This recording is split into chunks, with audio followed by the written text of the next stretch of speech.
In fact, media reports suggest that the U.S. booked dozens of seats for Afrikaner refugees, but only 3 actually rocked up. And I wonder if this is a signal that there's a large rejection of this refugee status. Some, from the media reports I've seen, have also started coming back to South Africa.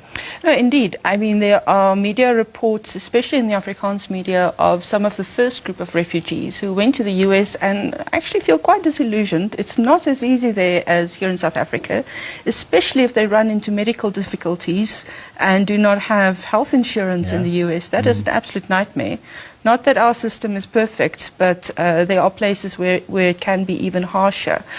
And also, refugee status means you can't return to your friends and family. You're not going to come back for holidays and Christmas. That's not how refugee statuses work. No, and also... In fact, you left because you fled instability, isn't it? No, precisely. I mean, how many refugees in war zones have the time to still sell off their possessions and get their things in order?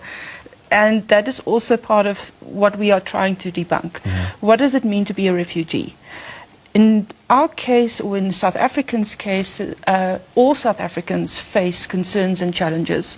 But we are not in a war zone.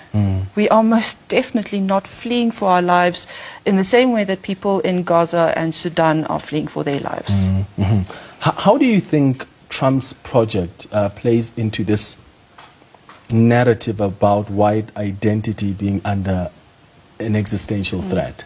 Well, that's part of the main point. I don't think they care about Afrikaners at all. I don't think they know much about Afrikaners, actually.